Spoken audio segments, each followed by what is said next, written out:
Bien, bonjour à toutes et à tous. Donc, on continue sur ce cours Histoire et épidémie, hein, la première grande partie avec quelques exemples. On avait vu trois exemples la dernière fois.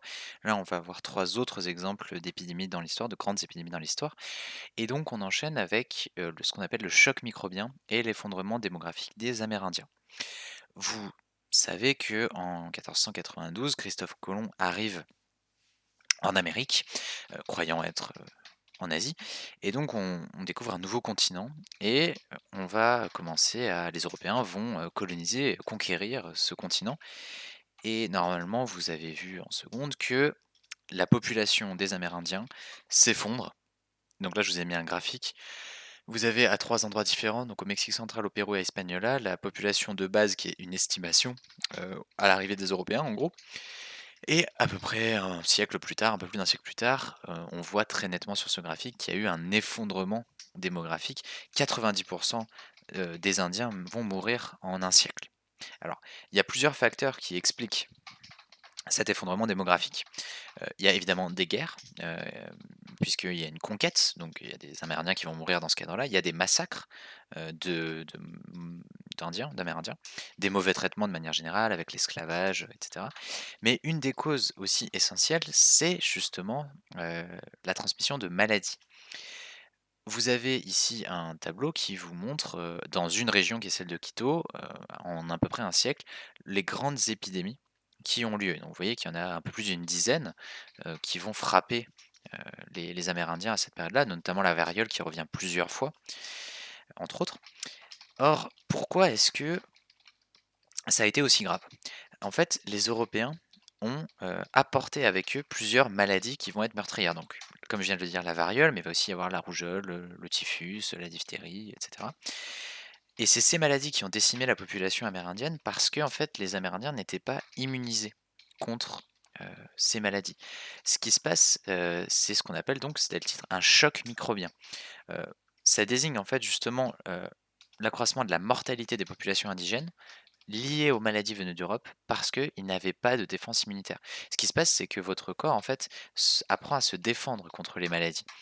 Or, dans le cas des Amérindiens, ils n'avaient jamais eu à se défendre contre ces maladies-là et donc ça a été extrêmement meurtrier. Il n'y avait aucune défense immunitaire qui les préparait à vivre ces différentes épidémies. C'est donc une des raisons qui explique vraiment l'effondrement de la population amérindienne. Là, je vous ai mis une illustration qui montre c'est un dessin aztèque qui montre un patient atteint de la variole, puisque c'est une de ces maladies qui a été les plus mortelles.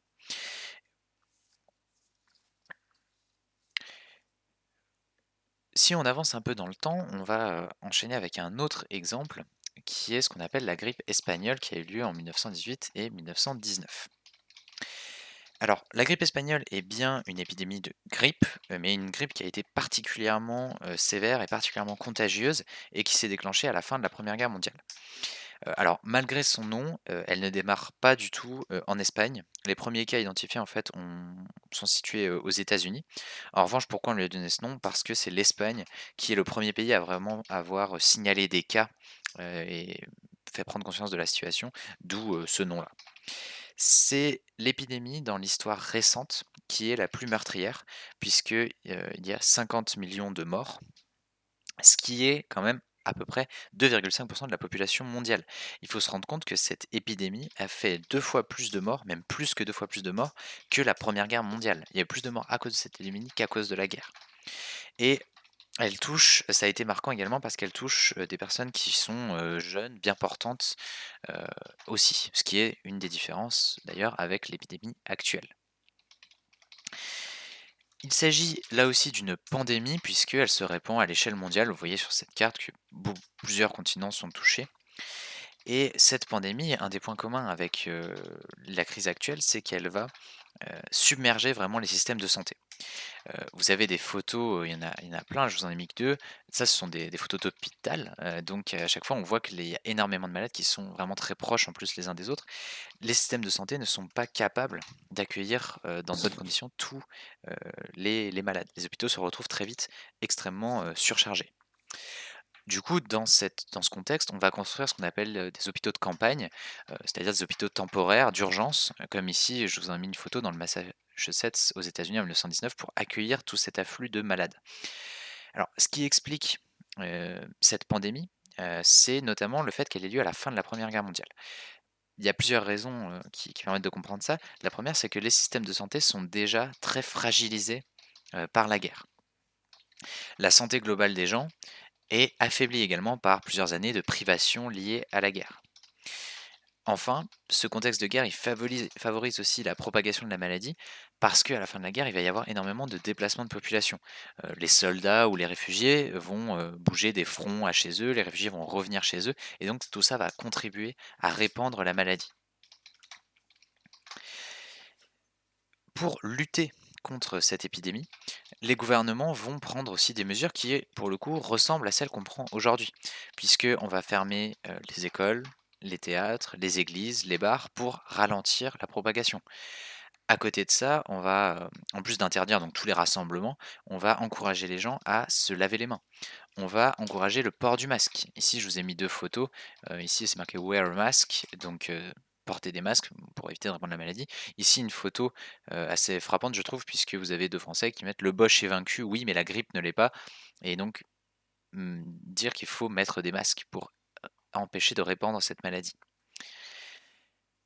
Néanmoins, même si on voit qu'il y a des sortes de points communs entre les 2 épidémies, une des grosses différences, c'est que l'épidémie de Covid-19 est beaucoup moins meurtrière que ne l'a été la grippe espagnole, et ça s'explique notamment parce que les systèmes de santé sont plus efficaces et les soins sont plus avancés. Par exemple, aujourd'hui, on peut utiliser des respirateurs pour aider les gens en cas de complications, et donc on est mieux armé pour répondre, à cette épidémie. D'ailleurs, la grippe, en fait, la grippe peut avoir plusieurs, formes. Là, c'est une forme particulièrement grave, c'est pas la même que celle qu'on a tous les ans.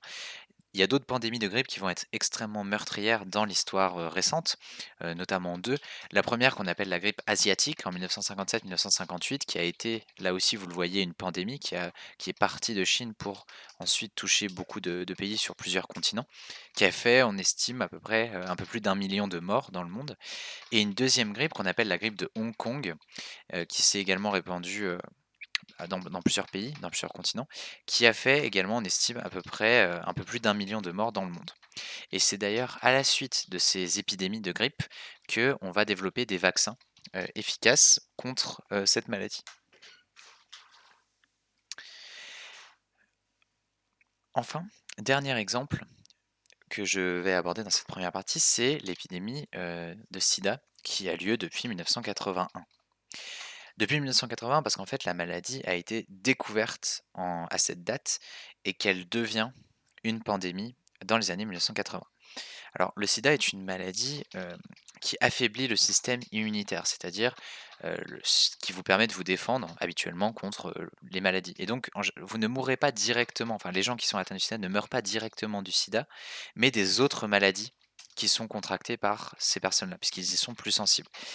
Et c'est d'ailleurs un des problèmes, c'est que ça rend la maladie plus difficile à détecter, puisque vous ne vous rendez pas forcément compte que si vous avez le sida, vous vous rendez compte éventuellement au moment où vous tombez malade, que vous êtes particulièrement malade, mais c'est plus difficile à détecter. Et aujourd'hui, on considère, enfin l'ONU considère que 20% des personnes qui ont le sida ne le savent pas. Ce qui, vous comprenez bien que ça rend plus difficile le fait de lutter contre cette épidémie. Alors cette caractéristique rend essentiel le fait de se protéger contre cette maladie, et notamment il existe un moyen, de se protéger de cette, maladie, c'est l'utilisation d'un préservatif, puisque vous savez que c'est une maladie qui est sexuellement transmissible, et le préservatif est le seul moyen de se protéger du sida comme des autres maladies sexuellement, transmissibles. Il est également, heu, utile de se faire, tester, dépister, notamment si on change de partenaire, mais même de manière générale, et ce qui se fait par une prise de sang. Donc il existe des moyens pour vraiment lutter contre cette épidémie, mais il faut le savoir déjà qu'on est atteint de cette maladie.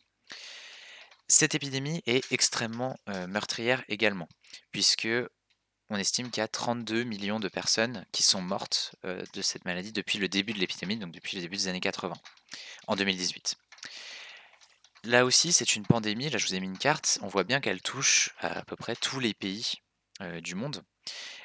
Néanmoins, certains pays sont plus touchés que d'autres. Vous voyez notamment, l'Afrique subsaharienne est une zone du monde qui est extrêmement touchée, par cette maladie, pour plusieurs raisons, l'accès aux soins, l'accès aux préservatifs, la prévention, tout cela est plus difficile et fait que la maladie, s'est particulièrement développée dans ces zones-là et dans certains cas, l'épidémie a été extrêmement grave. Je prends un exemple, mais on pourrait prendre d'autres pays qui sont dans ce genre de cas. Le Zimbabwe a vu, donc un pays qui se trouve ici, là vous avez la durée de vie moyenne au Zimbabwe et vous voyez qu'elle est en augmentation et qu'à partir du début, en fait, à un moment qui correspond au début de l'épidémie de sida, il y a une chute extrêmement marquée de l'espérance de vie. On perd 17 ans d'espérance de vie entre avant l'épidémie et le moment où l'épidémie était la plus grave. Donc ça a eu un impact absolument terrible sur la population de certains pays. Aujourd'hui, le nombre de morts a diminué. Il y a moins de morts du sida aujourd'hui qu'au début de l'épidémie, grâce à la prévention, grâce au traitement. Néanmoins, l'épidémie, elle n'est pas terminée. Et il y a des nouveaux cas qui sont détectés dans tous les pays du monde chaque année. Et il est important de comprendre qu'on a vraiment des moyens de lutte contre cette maladie. Il est possible de la faire disparaître à condition d'appliquer les mesures de protection nécessaires que j'ai évoquées, donc se faire dépister, utiliser un préservatif. Donc il y a vraiment possibilité de lutter contre cette épidémie. Pour conclure sur cette première partie, quelques exemples d'épidémies. Ces exemples, je voulais les développer pour vraiment replacer l'épidémie actuelle dans une histoire, dans un contexte. Il y a d'autres épidémies que j'ai pas évoquées, qui ont pu être, très importantes. Par exemple, j'ai pas du tout parlé du choléra, qui a été une maladie qui a touché énormément de gens au fil, de l'histoire. Et ce que je voulais, vous faire, comprendre, en fait, c'est que les épidémies, les grandes épidémies, c'est un phénomène qui se produit vraiment, à des intervalles plus ou moins réguliers et que, par exemple, l'épidémie actuelle est moins meurtrière que d'autres grandes épidémies, parce que le système de santé est plus développé, on a des meilleures méthodes de prévention, et cetera. Néanmoins, son impact, est très important quand même, en termes de victimes, de pays touchés, de conséquences économiques, que certaines épidémies plus récentes qui ont touché, plusieurs zones dans le monde, comme le SRAS en 2002, la grippe aviaire en 2009 ou le virus Ebola, en 2013-2015. Donc on est dans une épidémie qui est grave, meurtrière, moins que d'autres qu'on a connues dans l'histoire, plus que les épidémies notamment récentes que l'on avait connues.